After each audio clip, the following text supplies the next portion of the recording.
नमस्कार, राधे राधे, जय श्री कृष्णा। कैसे हैं आप लोग? उम्मीद है कि सारे लोग अच्छे होंगे। तो स्वागत है एक बार फिर से सभी का मैथ्स बाय जय सर यूट्यूब चैनल पर। मेरा नाम है जय। तो मैंने आपको एक जो लेक्चर था वो मैं आपका ले चुका हूँ, वर्क एंड वेजेज यानी कार्य और मजदूरी पर। यह आज का दूसरा लेक्चर है। तो पिछली क्लास में मैंने कुछ बातें आपको समझाई थी कि वेजेज जो होता है वो डायरेक्टली प्रोपोर्शनल होता है किसके? वर्क डन के। यानी जो मजदूरी है वो डायरेक्टली प्रोपोर्शनल है, यानी समानुपाती है किसके? किए हुए कार्य के बराबर। ठीक है, यानी जो जितना ज्यादा कार्य करता है उसको उतनी ज्यादा मजदूरी दी जाती है। ठीक है, अब ये भी पता होना चाहिए कि जो वर्क डन आता है, वर्क डन जो आता है, वर्क डन जो होता है वो किस किस का प्रोडक्ट होता है? This is the product of efficiency into time. Efficiency into time यानी ये क्षमता और समय का क्या है? प्रोडक्ट है। तो यहां से हम ये कह सकते हैं कि वेजेस जो है यानी जो मजदूरी है वो क्षमता और समय पर भी डिपेंड करेगी। ठीक है, चलिए तो आगे बढ़ते हैं। क्वेश्चन किस किस तरीके से और पूछे जा सकते हैं वो हम समझने जा रहे हैं। तो आज मैंने पिछली पहली क्लास जो ली थी मैंने बताया था कि टोटल 5 टाइप के क्वेश्चन एग्जाम में बनते हैं या आने वाले एग्जाम में बनने के चांसेस हैं। तो उसमें अब हम थर्ड टाइप पर पहुंच चुके हैं। अब हम जो पढ़ने जा रहे हैं वो वर्क डन बेस्ड क्वेश्चन पढ़ने जा रहे हैं, यानी किए हुए कार्य पर आधारित प्रश्न हम देखेंगे। ठीक है, चलिए तो आगे बढ़ते हैं इस सेशन में। तो आज का पहला क्वेश्चन आपके सामने ये रहा। क्वेश्चन कह रहा है A comma B and C undertake to do a work ₹4,660। A and B together do 8/11 of the work and rest is done by C alone. How much should C get? Question कह रहा है A B C, A comma B और C 660 रुपये में एक कार्य करने का कार्य करते हैं। ए और बी मिलकर कार्य का 8 बट्टे भाग करते हैं और शेष कार्य सी अकेला करता है। तो सी को कितना हिस्सा मिलना चाहिए? देखो, बार बार मैं एक बात आपको समझा चुका हूं, ये बात मैंने पहले भी बताई है, फिर से बता देता हूं। अगर जैसे मान लो ऐसे लिखा हुआ है ए इज 3/4 ऑफ बी, अगर मैं लिख देता हूं ए बी का 3/4 है, तो मैं बार बार एक बात आपको समझाता हूं, जब मैं परसेंटेज पढ़ाऊंगा तो और अच्छी तरीके से क्लियर करूंगा कि जब भी फ्रैक्शन लिखा हो तो उसके साथ ना ये ऑफ वाला शब्द देखा करो। ये जो ऑफ है, और हिंदी वालों को देखना है जो का है, ये किसके साथ आ रहा है। ठीक है, तो ये जो ऑफ है वो किसके साथ आ रहा है? बी के साथ। तो बी की जो वैल्यू है ना वो नीचे वाली मानो, यानी बी को 4 यूनिट मानो, और इसके अलावा किसकी बात हो रही है? ए की। तो ए को कितना मानो? 3। यानी ए और बी के बीच में 3 और 4 का रेशियो बन रहा होगा। आपको अलग से कोई वैल्यू लेने की जरूरत नहीं है, अलग से कुछ करने की जरूरत नहीं है, जैसे क्वेश्चन कह रहा है उसके अकॉर्डिंग माना करो। यानी अगर मैं ये कह देता हूं ratio between A and B is 3/4, या मैं कह दूं ए इज 3/4 ऑफ बी, बात एक ही है। बस इसी बात को बोलने का तरीका बदल जाता है कि अगर मैं कह दूं ए और बी का जो अनुपात है वो 3:4 है, मैं ये बात बोलूं, या मैं बोल दूं ए बी का 3/4 है, बात एक ही है। तो ये देखा करो कि का किसके साथ आ रहा है। जिसके साथ आ रहा होगा उसका जो रेशियो वो नीचे वाला होगा, इसके अलावा जिसकी बात हो रही होगी वो उसका ऊपर वाला रेशियो हो जाएगा। ठीक है, चलिए तो इस क्वेश्चन में भी आपको इसी तरीके से ध्यान देना है। ये जो 8/11 लिखा हुआ है, ये जो फ्रैक्शन लिखा हुआ है, आपको ये देखना चाहिए ये जो ऑफ आ रहा है वो किसके साथ आ रहा है। तो ये द वर्क के साथ आ रहा है, यानी जो टोटल वर्क है वो 11 यूनिट मानकर चलो, अलग से मानने की जरूरत नहीं है। क्वेश्चन कह रहा है ए और बी मिलकर कार्य का जो आया है वो कार्य के साथ आया है। ठीक है, यानी कार्य को 11 यूनिट मान लो। तो ए और बी अगर दोनों मिल जाते हैं तो इनके द्वारा जो किया गया कार्य है 11 में से वो 8 यूनिट है। ठीक है, ए और बी मिलकर, भाई कार्य अगर 11 है, नीचे वाली वैल्यू तो कार्य की होगी टोटल वर्क, तो इसके अलावा किसकी बात हो रही है? ए और बी की एक साथ बात मिलाकर हो रही है। तो ये कितना कर रहे हैं? 8 यूनिट कर रहे हैं। 11 यूनिट में से 8 यूनिट ए और बी कार्य कर रहे हैं। ठीक है, चलो देखो, वर्क कितना मानोगे? 11, और इसके अलावा ए एंड बी टूगेदर बात हुई है, तो ए और बी मिलाकर कितना यूनिट वर्क कर रहे होंगे? 8 यूनिट। अब क्वेश्चन कह रहा है जो रेस्ट वर्क है उसको सी करता है। तो अगर टोटल वर्क 11 यूनिट है, कुल कार्य अगर 11 यूनिट है, 8 उसमें से ए और बी मिलकर कर दे रहे हैं, तो सी कितना यूनिट वर्क कर रहा होगा? 3 यूनिट। यानी कहने का मतलब यह है ए और बी का मिलाकर और सी अकेले का जो रेशियो बनेगा वो 8:3 बनेगा, किसका? किया हुए कार्य का। ठीक है, यानी ए और बी जो है उनके द्वारा 8 यूनिट वर्क हो रहा है और सी अकेले के द्वारा कितना हो रहा है? 3 यूनिट और टोटल वर्क कितना है 11 यूनिट। तो जो मजदूरी दी गई है 660 रुपये, ये टोटल वर्क के लिए दी गई है, ये कुल कार्य के लिए दी गई है। और कुल कार्य तो भाई तीनों ने मिलकर किया है, कुछ कार्य ए और बी ने किया है और शेष कार्य सी ने किया है। तो तीनों की मतलब कुल कार्य कितना है 11 यूनिट है। 8 यूनिट इन्होंने किया, 3 यूनिट सी ने किया है, तो 11 यूनिट टोटल वर्क है। तो 11 यूनिट का मान दे रखा है। 11 यूनिट का मान क्वेश्चन कितना बता रहा है 660 रुपये, 660 रुपये बता रहा है। तो यहां से 1 यूनिट का मान आप निकाल सकते हो, 1 इकाई का मान आप निकाल सकते हो। तो 660 में डिवाइड दे दीजिए 11 से, तो 1 यूनिट का मान कितना आएगा 60 आएगा। अगर एक का मान 60 आया तो सी का हिस्सा पूछा गया, तो 3 यूनिट में मल्टीप्लाई कर दीजिए 60 से। 180 रुपये 660 में से सी अकेले को मिलते होंगे। तो मैं वही कह रहा हूं, आप अपने नजरिए को बदलोगे तो क्वेश्चन बहुत जल्दी सॉल्व होंगे। ठीक है, तो जो क्वेश्चन कह रहा है उसके अकॉर्डिंग ही, उसी लैंग्वेज के आधार पर ही क्वेश्चन आपको एग्जाम में परफॉर्म करना चाहिए।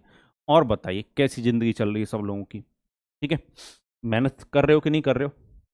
चलो नेक्स्ट क्वेश्चन आपके सामने ये रहा। क्वेश्चन कह रहा है A comma B and C sign a contract to finish certain piece of work for ₹1100। A and B working together finish 7/11 part of total work. Remaining work by finish by C alone. Find share of C. A, B और C एक निश्चित कार्य को 1100 रुपये में पूरा करने के लिए एक अनुबंध पर हस्ताक्षर करते हैं। ए और बी ने मिलकर काम करते हुए कुल कार्य का 7/11 भाग पूरा किया, शेष कार्य सी ने पूरा किया, तो सी का हिस्सा है। देखा जाए तो क्वेश्चन सेम है। तो ये क्वेश्चन मैं आपको होमवर्क में दे देता हूँ, कमेंट बॉक्स में कमेंट करके आंसर जरूर दीजिएगा इस क्वेश्चन का। ठीक है, आसान क्वेश्चन है, समझ में आ गई होगी बात। चलो अब इस क्वेश्चन पर आ जाते हैं। ठीक है, ये क्वेश्चन थोड़ा अच्छा है, देखते हैं इसको। क्वेश्चन कह रहा है A comma B and C undertook a job for ₹7800। A and C together finish 7/13 part of total work, while B and C together finish 8/13 part of total work. Find share of each one. A, B और C ने 7800 रुपये में एक काम किया। A और C ने मिलकर कुल काम का 7/13 भाग पूरा किया, जबकि B और C ने मिलकर कुल काम का 8/13 हिस्सा पूरा किया। तो प्रत्येक का हिस्सा ज्ञात करें। चलिए, तो देखो अच्छा क्वेश्चन है, समझिएगा। तो पहले इसको देखो, 7/13 लिखा हुआ है। मैंने बताया है इसके साथ हिंदी वाले देखेंगे का किसके साथ आ रहा है, तो कुल काम के साथ आ रहा है। तो कुल काम हम कितना मानेंगे, टोटल जो वर्क है उसको हम 13 यूनिट मानेंगे।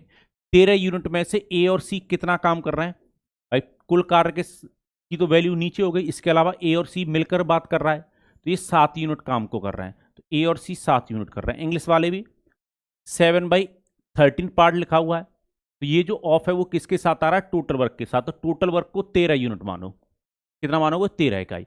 उसमें से ए और सी कितना कर रहे हैं, 7 यूनिट कर रहे हैं। ठीक है, चलो अब मेरी बात को समझिएगा। अब क्वेश्चन कह रहा है B and C together finish 8/13 part of किसके साथ आ रहा है, टोटल वर्क के साथ। तो टोटल वर्क कितना मानोगे 13 यूनिट, जो कि पहले से ऑलरेडी आपने 13 यूनिट मान रखा है। ये बी और सी ने कितना किया होगा, ये 8 यूनिट किया होगा। टोटल वर्क के अलावा बी और सी के कुल कार्य करने की एक साथ बात हो रही है। तो बी और सी कितना कार्य कर रहे हैं, बी और सी कितना कार्य कर रहे हैं 8 यूनिट।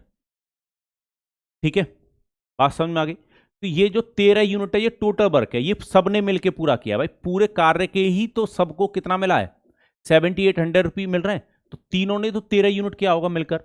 तो अब यहां से आप ना ए बी सी का रेशियो अलग कर लो, यानी ए बी और सी ये तीनों को अलग अलग करो। कैसे कर सकते हो, ए और सी 7 यूनिट है और तीनों को मिलाकर 13 यूनिट है, यानी ए और सी की जगह पर 7 रख दोगे तो बी का रेशियो निकल के आ जाएगा। कहने का मतलब यह कि तीनों को जब मिला रहे हो तो कितना है 13 है, ए और सी को मिला रहे हो कितना 7। तो अगर ए और सी का 7 अलग कर दोगे तो बी का कितना रेशियो रह जाएगा इसमें 6। बी का जो हिस्सा है वो 6 यूनिट आएगा। चलो वैसे ही अगर मैं बी और सी का मिलाकर कितना 8, बी और सी की जगह पर 8 रख दोगे, यानी जब तीनों का कार्य मिला रहे हो तो 13 यूनिट है टोटल। तो बी और सी कितना कार्य कर रहे हैं 13 में से 8, तो ए अकेला कितना कर रहा होगा 5 यूनिट। ठीक है, टोटल ये कितना होना चाहिए 13, तो 5 और 6 11 हो गया। तो सी कितना यूनिट कार्य कर रहा होगा 2 यूनिट। उम्मीद है ये बात आपको समझ में आ गई होगी। ठीक है, चलिए तो तीनों के किए गए कार्य का अनुपात ये है और इसी अनुपात में तीनों को मजदूरी मिलेगी। ठीक है, तो 5 और 6 11 और 2 13, 13 यूनिट टोटल वर्क था। तो 13 यूनिट टोटल वर्क के लिए टोटल जो मजदूरी है वो कितनी है 7800 रुपये। तो यहां से आप 1 यूनिट का मान निकाल लो, 1 इकाई का मान निकाल लो। तो 7800 में किससे डिवाइड दोगे आप? 13 से। 1 यूनिट का मान कितना आएगा? 600। अगर एक का मान 600 आया तो अब आप बता सकते हो, 5 में मल्टीप्लाई कर दो 600 से। 3000 रुपये किसको मिलते होंगे? ए को। बी का अगर निकालना है तो इसमें 600 से मल्टीप्लाई कर दो। 3600 रुपये किसको मिलते होंगे? बी को। और इसमें भी 600 से मल्टीप्लाई कर दो। 1200 रुपये किसको मिलते होंगे? सी को। तो यहां तक किसी को कोई भी कष्ट, कोई परेशानी, मन में हलचल, दुख दर्द गम नहीं होना चाहिए। बिल्कुल अच्छी तरीके से ये बात आपको क्लियर हो रही होगी। चलिए नेक्स्ट क्वेश्चन पर आते हैं।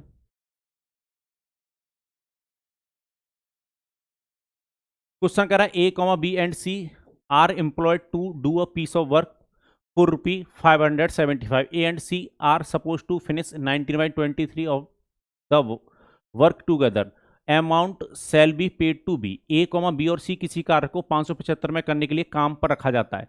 A और C मिलकर 19/23 काम पूरा कर सकते हैं, तो B को कितना हिस्सा मिलेगा? अब देखो आपको बात समझ में आ गई होगी। 19/23 के साथ ऑफ जो आ रहा है वो किसके साथ आ रहा है? द वर्क टूगेदर, यानी तीनों मिलकर 13 यूनिट कार्य करते हैं, यानी टोटल जो वर्क है वो 23 है। ठीक है, और तीनों ने मिलकर टोटल जो वर्क किया होगा वो 23 यूनिट किया होगा।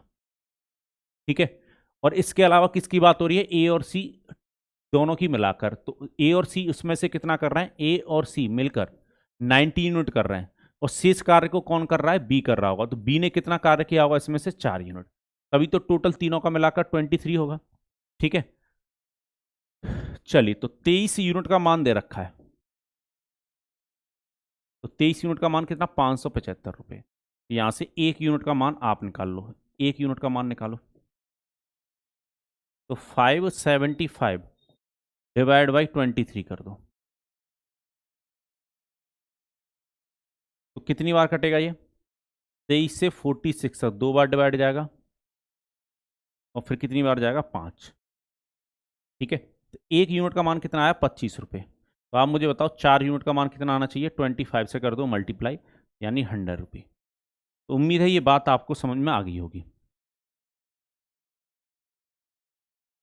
यहां तक किसी को कोई कष्ट या परेशानी, मन में हलचल, दुख दर्द गम हुआ हो तो बताइए। क्लियर सभी को? तो वर्क एंड वेज के क्वेश्चन आप बना पाओगे, मुझे जहां तक उम्मीद लग रही है। ये क्वेश्चन और बढ़िया, थोड़ा अलग तरीके से पूछा हुआ है। क्वेश्चन कह रहा है A and B have to do 13/15 of a work working together. B and C have to do 11/20 of the same work. If difference between the wages of A and C is 7600 रुपये, then find the wages of A, B and C together. A और B को एक साथ मिलकर 13/15 भाग कार्य करना है, और B और C को मिलकर 11/20 भाग कार्य करना है। तो A और B की मजदूरी का अंतर 7600 रुपये हो, तो A और B और C की कुल मजदूरी कितनी है? अब यहां पर एक बात समझिएगा, देखो मैंने बताया था जिसके साथ ऑफ आता है उसकी वैल्यू नीचे होती है, तो यहां पर जो टोटल वर्क को रिप्रेजेंट कर रहा है वो 15 यूनिट कर रहा है। हिंदी वाले भी देख सकते हो, ए और बी एक साथ मिलकर कार्य का 13/5 भाग करते हैं, तो ये जो कार्य है वो 15 यूनिट है। ठीक है, यहां पर अगर आप नेक्स्ट सेंटेंस को पढ़ोगे, मतलब अगले लाइन को पढ़ोगे, तो यहां पर ये जो ऑफ आ रहा है वो भी सेम वर्क के साथ आ रहा है, और यहां पर कितना कार्य बताया जा रहा है? 20 यूनिट। यानी यहां पर 15 यूनिट बताया जा रहा है, यहां पर टोटल वर्क 20 यूनिट है, यानी फ्रैक्शन अलग अलग दे रखा आपको। अभी तक जितने क्वेश्चन थे उनमें ना वर्क कैसा चल रहा था? सेम। देखो यहां पर भी 7/13 था, यहां पर भी 8/13 था, यानी टोटल वर्क दोनों जगह 13 यूनिट था। पर यहां पर ऐसा नहीं है। ठीक है, यहां पर ऐसा नहीं है, तो थोड़ी सी समझदारी दिखानी है आपको। टोटल वर्क ऐसा मानना है, ना तो आप टोटल वर्क 15 मान सकते हो, और ना टोटल वर्क आप 20 मान सकते हो। तो आपको टोटल वर्क ऐसा मानना है जो 15 और 20 से कट जाए, यानी इन दोनों का एलसीएम लेकर क्या मान लो? Total work. कुल कार्य कितना मान लो आप? 60 यूनिट मान लो। टोटल वर्क कितना मान लो? टोटल वर्क ना हम मान लेते हैं कि 60 यूनिट होता। तो 13/15 भाग 60 का, 13/15 किसका? 60 का कितना होता? 15 से काटोगे ना 4, 52 यूनिट। 52 यूनिट कौन कर रहे होंगे कार्य को? A and B have to do 13/15। A और बी मिलकर 52 यूनिट वर्क कर रहे होंगे। ठीक है, कैसे निकाला? बात समझ में आ गई सभी को? और बी और सी मिलकर, बी और सी जब तीनों मिल जाते हैं, बी और सी, सॉरी दोनों बी और सी मिलते हैं, तो ये कुल कार्य का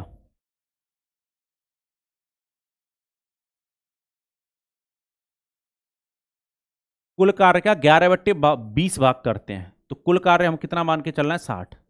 तो 20 से काटो, कितनी बार कटेगा, 3। तो ये कितना वर्क कर रहे हैं, 33, 23। ठीक है, चलो अब देखो यहां से ये जो 60 यूनिट कार्य किया वो ए बी सी तीनों ने मिलकर किया होगा, ए बी और सी तीनों ने मिलकर 60 यूनिट वर्क किया होगा। अब यहां से सबका अलग अलग करो, यहां से सबका कार्य ना अलग अलग करो, ए का अलग करो, बी का अलग करो और सी का अलग करो। कर सकते हो आसानी से। देखो यहां से सी का निकाल सकते हो, तीनों का मिलाकर 60 है और ए और बी मिलाकर 52 है। तो 60 में से अगर 52 को अलग कर दोगे तो सी के हिस्से का कितना कार्य बनेगा, 8 यूनिट। चलो वैसे बी और सी का तीनों का मिलाकर अगर 60 है, बी और सी का मिलाकर उसमें से 33 है, तो ए के हिस्से में कितना वर्क आएगा, ए के हिस्से में आएगा 27 यूनिट ए ने किया होगा। और देखो तीनों का मिलाकर कितना होना चाहिए, 60। तो 27 और 8 कितना हो गया, 35। तो 25 किसका होगा, बी का। 25 किसका होगा, बी का। क्लियर है। चलो तो मिलाकर तीनों का कितना हो रहा है, सॉरी तीनों का मिलाकर नहीं दे रखा, ए और बी की मजदूरी का अंतर दे रखा है 7600 रुपये। ए और सी की जो मजदूरी है, the difference between the wages of A and C is 7600 रुपये, 7600 रुपये। ठीक है, यहां पर ठीक कर लीजिएगा, ये ए और सी है, इसको ठीक कीजिएगा हिंदी में। तो ए और सी की मजदूरी का अंतर हमारे रेशियो के अकॉर्डिंग कितना बन रहा है, 19 यूनिट। तो 19 यूनिट का जो मान है वो बता रखा है कितना, 7600 रुपये। तो यहां से आप एक यूनिट का, एक इकाई का मान निकाल सकते हो, 1 यूनिट का मान निकालो। तो 7600 में डिवाइड दे दीजिए 19 से, तो कितनी बार कटेगा, 400। तो एक यूनिट का मान 400 आ गया। तो तीनों की मिलाकर पूछी गई, तो तीनों की मिलाकर जो थी मजदूरी वो कितनी थी, 60 यूनिट। वो कितनी है, 60 यूनिट। तो 60 में मल्टीप्लाई कर दीजिए 400 से, तो 24,000। कुल जो मजदूरी होगी वो 24,000 रुपये होगी, कुल मजदूरी पूछी गई थी। तो option number A is the right answer. तो उम्मीद है इस प्रकार के क्वेश्चनों को आप बना लोगे, जिसमें फ्रैक्शन सेम दे रखा होगा तो आसान है, अलग दे रखा होगा तो जो डिनोमिनेटर वाली वैल्यू है उसका एलसीएम लेकर टोटल मानना। ठीक है, चलिए। तो यहां तक किसी को कोई कष्ट, कोई परेशानी, मन में हलचल, दुख दर्द गम नहीं होना चाहिए। तो पिछली क्लास में मैं इतना तो आपको समझा ही चुका हूं। ठीक है, कि इफी जो वेजेज है, जो मजदूरी है, जो वेजेज है वो डायरेक्टली प्रोपोर्शनल है वर्क डन के।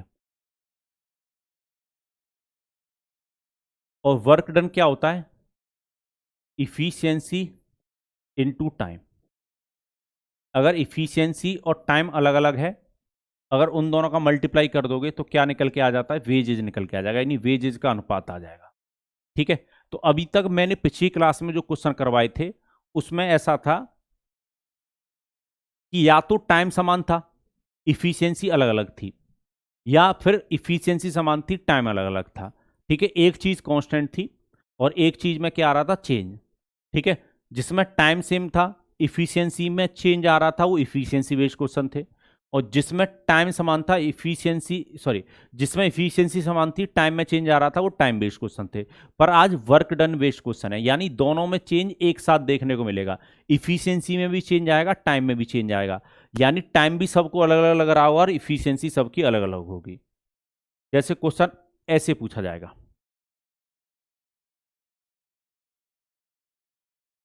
चलिए क्वेश्चन क्या कह रहा है। क्वेश्चन कह रहा है A can finish certain piece of work in 16 days, B can finish same piece of work in 20 days, A start working alone and left after working 12 days, rest work complete by B working alone, the received 2000 rupee as wage, find share of A and B separately। A किसी कार्य को 16 दिनों में कर सकता है, B उसी कार्य को 20 दिनों में पूरा कर सकता है। ए अकेले ने काम करना शुरू किया और 12 दिनों तक काम करने के बाद कार्य छोड़ दिया। शेष कार्य बी ने अकेला पूरा किया, उन्हें मजदूरी के रूप में 20,000 रुपए मिले। तो ए और बी का हिस्सा ज्ञात करें। पहले तो एक बात ये समझो कि यहां पर दोनों ने कार्य ना एक साथ खत्म नहीं किया, तो दोनों को टाइम अलग अलग लगेगा। क्वेश्चन कह रहा है A start working alone and left after working 12 days, यानी ए ने सिर्फ 12 दिन काम किया है और rest work complete by B working alone, और बी ने फिर अकेले कार्य पूरा किया है। ठीक है, तो यहां पर अगर देखा जाए तो अगर मैं ए और बी की बात करूं तो अभी मुझे इनकी रेशियो ऑफ इफिशियंसी नहीं पता, बाद में देखते हैं। यानी इफिशियंसी का रेशियो नहीं पता है, वो हम निकालेंगे।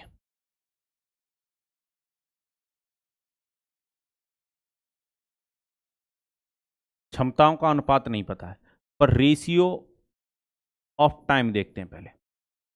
रेशियो ऑफ टाइम, तो मुझे जो टाइम है वो किसका दे रखा है? ए का दे रखा है। ए ने 12 दिन काम किया, ये मुझे पता है। बी के लिए हम पता करते हैं कि कितने दिन लगे होंगे। ठीक है, क्वेश्चन कह रहा है A can finish certain piece of work in 16 days. एक कार्य को 16 दिनों में कर सकता है, 16 डेज में कर सकता है।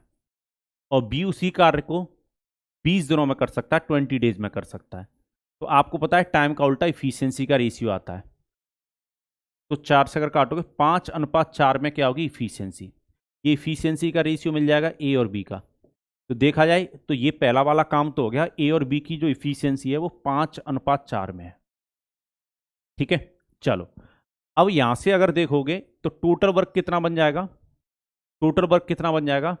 टोटल वर्क बन जाएगा आपका कितना? 80 यूनिट बन जाएगा। अब क्वेश्चन कह रहा है कि ए ने कार्य स्टार्ट किया था, मुझे ये भी पता करना है, मुझे बी के दिनों की संख्या नहीं पता कि बी को इस कार्य को करने में अकेला जितना शेष कार्य बी ने किया कितने दिन में किया, ये पता करना पड़ेगा मुझे। तो वही पता करने की कोशिश कर रहे हैं।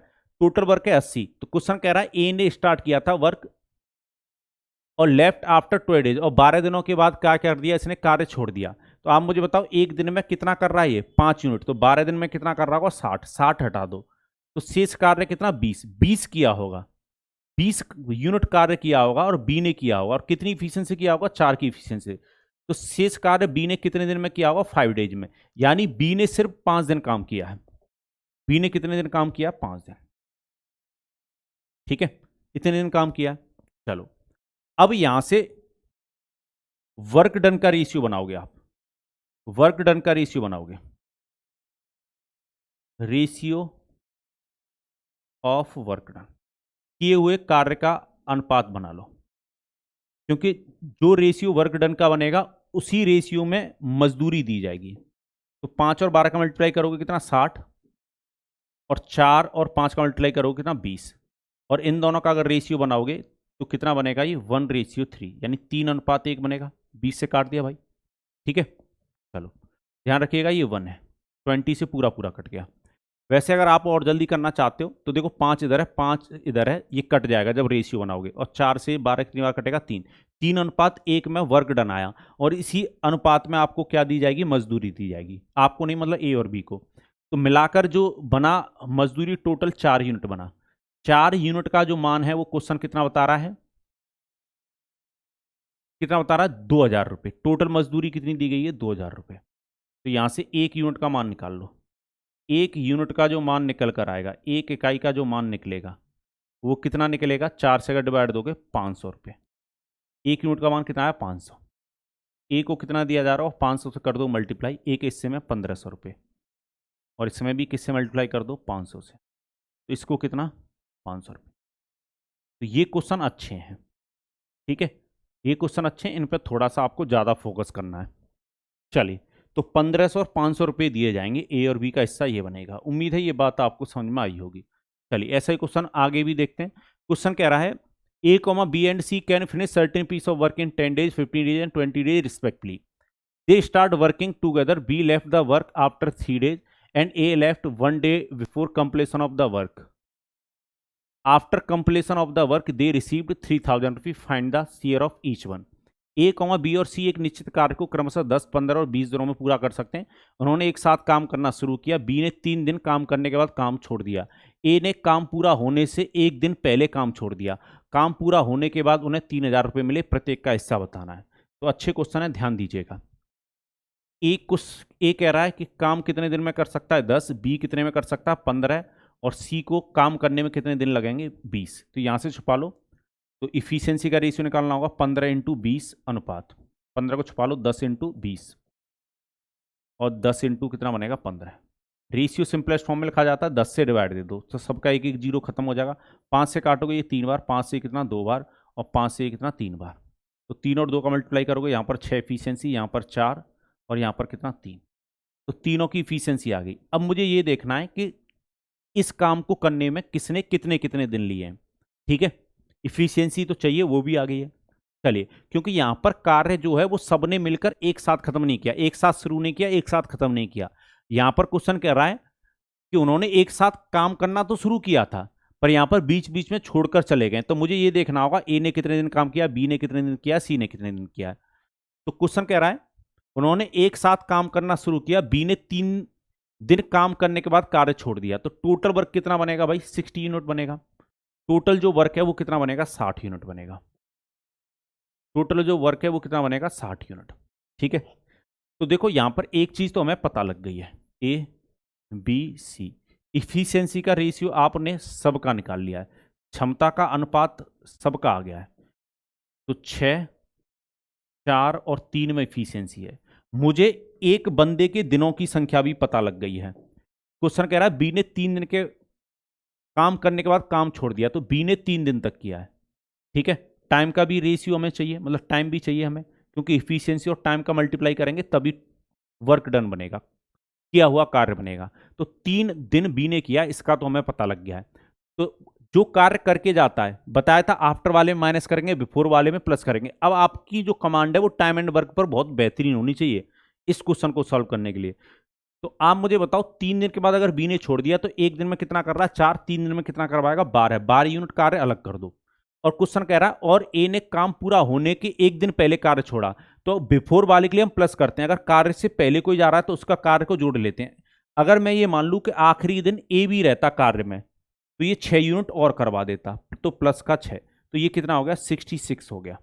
कितना हो गया 66।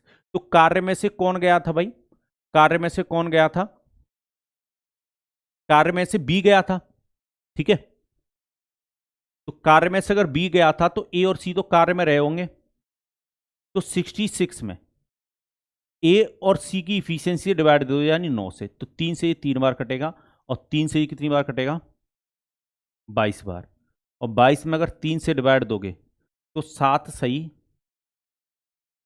1/3 दिन, यानी कुल कार्य इतने दिनों में हो रहा होगा 7 सही 1/3 दिनों में। ठीक है, तो भाई कुल कार्य में पहले दिन से लेकर आखिरी दिन तक कौन रहा है, पहले दिन से लेकर आखिरी दिन तक कार्य में कौन रहा है, सी रहा है। तो सी तो कहीं गया ही नहीं, तो सी ने तो 7 सही 1/3 दिन तक काम किया होगा। 7 होल 1/3 डेज किया होगा किसने, सी ने। ठीक है, या इसको आप 22/3 भी लिख सकते हो। ठीक है, मिक्स फ्रैक्शन में 7 होल 1/3 और प्रॉपर फ्रैक्शन में 22/3 बनेगा। पर ए एक दिन पहले चला गया था, उसने सारे डेज में काम नहीं किया, एक दिन पहले चला गया था, तो इसने 6 होल 1/3 डेज तक किया होगा। और 36 18 ये 19/3 बनेगा, 19/3 एक दिन कम किया होगा। चलो, ये किसका रेशियो, इफिशिएंसी टाइम का। ठीक है, तो टाइम इस हिसाब से लग रहा होगा और इफिशियंसी ये है। तो वर्क डन का जो रेशियो वो बना लो, वर्क डन का जो रेशियो बनेगा वो बनाओ। तो देखो 6/3 का मल्टीप्लाई अगर 19/3 से करोगे, 3 से 6 कितनी बार कटेगा 2 बार, और 19 के साथ मल्टीप्लाई होगा तो ये 38 बन जाएगा, 38 बन जाएगा। रेशियो का सिंबल लगाओ, ये 12 बन जाएगा, 3 से 3 काटोगे ये 22 बन जाएगा। ठीक है, चलो रेशियो सिंपलेस्ट फॉर्म में लिखा जाता है, अगर ये कट रहा हो तो काट लो, ये 19 बार कटेगा, 2 से काट लेते हैं ये 6 बार कटेगा और ये 11 बार कटेगा। तो टोटल जो वर्क जिस हिसाब मतलब जो रेशियो वर्क डन का आ रहा है उसी रेशियो में क्या मिलेगी, मजदूरी मिलेगी। ठीक है, तो टोटल मजदूरी कितनी हो जाएगी, 19 और 11 को पहले जोड़ लो तो ये 30 हो गया और 36 36 यूनिट का मान दे रखा है। ठीक है, किसका मान दे रखा है, 36 यूनिट का।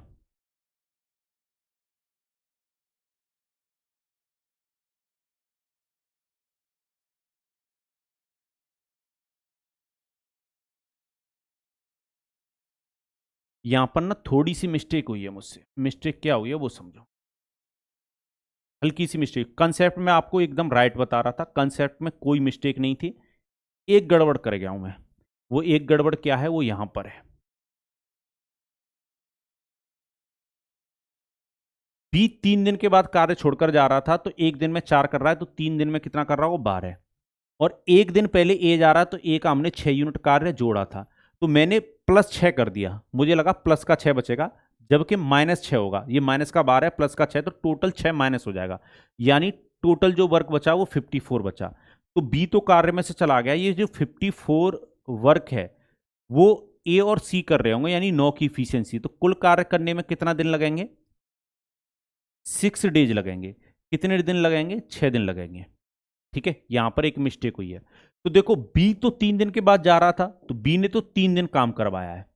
ठीक है, सी पहले दिन से लेकर आखिरी दिन तक बना रहा होगा, तो उसने 6 दिन काम किया है। ठीक है, एक दिन पहले कौन चला गया है, ए चला गया, तो ए ने 5 दिन काम किया होगा। ये कहानी बनेगी। ठीक है, मैं खाम खा वो फ्रैक्शन में चला गया क्योंकि मैंने +6 कर लिया था, वो ह्यूमन एरर हो जाती है। ठीक है, उसके लिए मुझे माफ कीजिएगा, वो हर किसी से हो जाती है, उसमें कोई बड़ी बात नहीं है। चलो अब वर्क डन का रेशियो बनाओ, अब वर्क डन का रेशियो बनाओ, किए हुए कार्य का अनुपात बनाओ। तो 6 और 5 का मल्टीप्लाई करोगे कितना बनेगा, 30। 4 और 3 का मल्टीप्लाई करोगे ये कितना बनेगा, 12।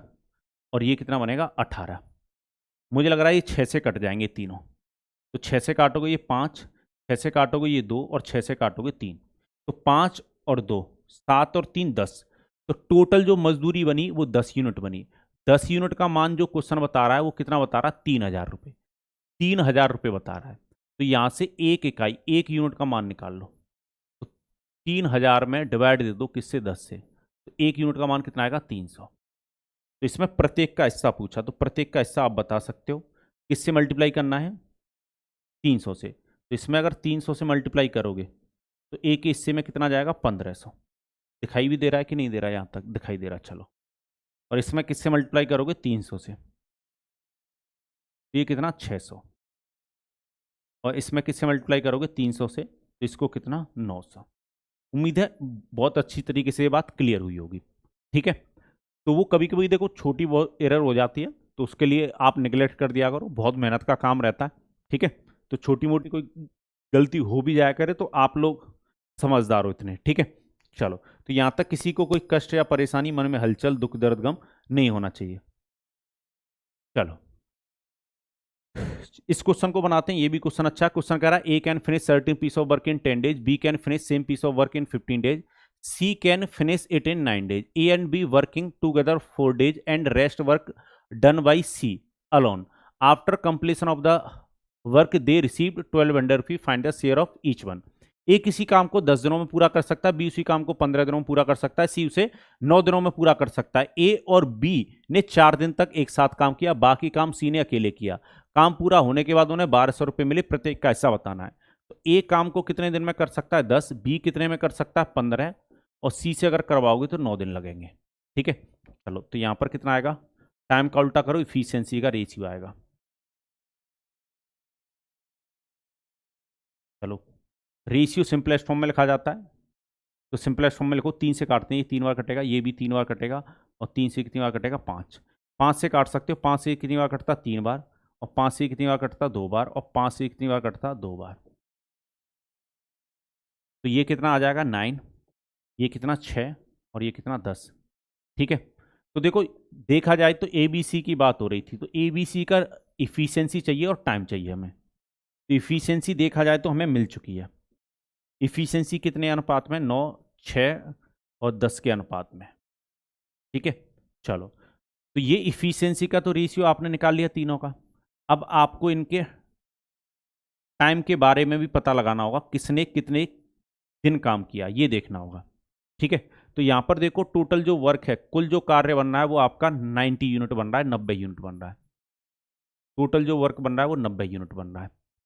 कितना यूनिट बन रहा है? 90 यूनिट। चलिए अब समझिएगा बात को। क्वेश्चन ये कह रहा है ए और बी ने 4 दिन तक एक साथ काम किया और बाकी काम सी ने अकेले किया। यानी मुझे सी के दिनों की संख्या नहीं पता, सी के दिनों की संख्या पता करते हैं।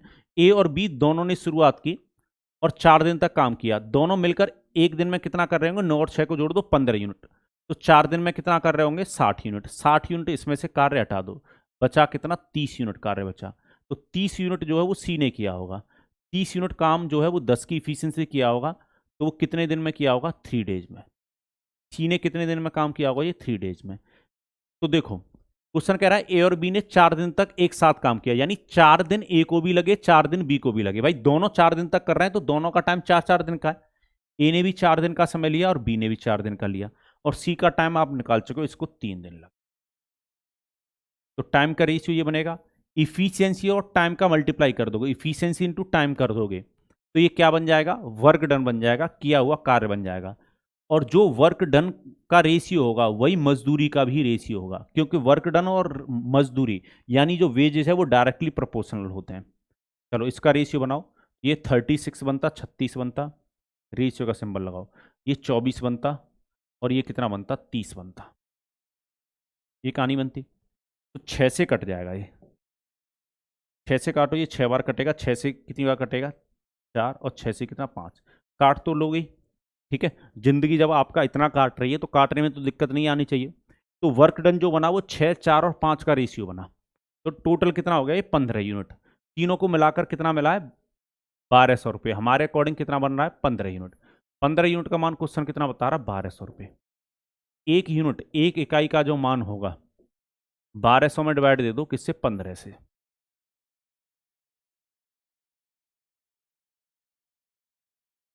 तो कितनी बार कटेगा? 80 टाइम्स। एक यूनिट का मान 80 आया। अब जो भी पूछा जा रहा है उसका मान निकाल दो। तो 80 का मल्टीप्लाई करते जाओ तो 480 रुपये ए को मिल रहे होंगे।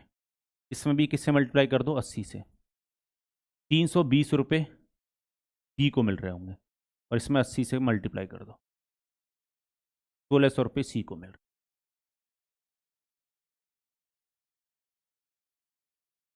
उम्मीद है सारी बातें आपको एकदम क्लियर हो रही होंगी। ठीक है।